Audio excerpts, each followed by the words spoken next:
nimi on Henn Leetna, üle-eestiline valimisliit. Meie soov on, et linnas otsustaks elukorralduse tallinlane ise. Selleks moodustame volikogu juurde rahvakoja, kelle otsused on kohustuslikud linnavõimudele.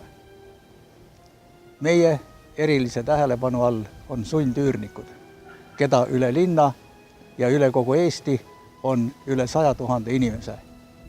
Sundüürnike arvuks hindas 100 000 inimest majandusminister Jaak Leiman, kes esinedes Riigikogus 1997. aastal 17. septembril ütles: tõepoolest peame tunnistama, et 100 000 on neid inimesi, kes ei saanud enda eluruume EVP-de eest erastada nii, nagu kõik teised. Riik andis majanduslikud eelised elu alustamiseks uues ühiskonnakorras nendele inimestele, kes erastasid endi eluruumid. Meie, sundüürnikud, omame samuti õigust majanduslikule heaolule elu jätkusuutlikkuses uues ühiskonnakorras.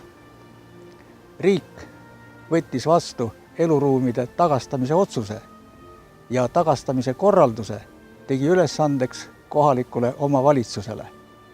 Kohalik omavalitsus korraldas tagastamise nii, et üürnikele erastamiseks ei antud eluruume, kuigi see võimalus oli olemas, sest lahkusid Vene sõjaväelased koos perekondadega ja vabanesid tuhanded eluruumid.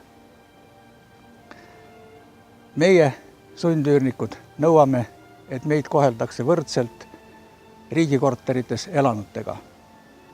Riik jättis meid ilma endi eluruumide ostu eesõigusega erastamise õigusest, mis on varaline õigus. Sellepärast, et selle õiguse realiseerumisel on võimalik omandada korter, mida on võimalik rahaliselt hinnata. Tuginedes asjaõigusseadusele, varaline õigus kuulub vara hulka. Seega varalisest õigusest ilmajäämine tähendab vara vähenemist. Vara vähenemine tähendab kahju tekkimist. Ja kui on tekitatud kahju, siis on alust nõuda hüvitist kahju tekitajalt, kohalikult omavalitsuselt, Eesti riigilt. Riigikassas on raha piisavalt, sest Eesti riik abistab võõramaalasi, Eesti riik annab raha võõrastele maadele. Samuti on meie tähelepanu all maadeomanikud, kelle maad jäid ajutise kontrolljoone taha praeguse Venemaa võimu alla.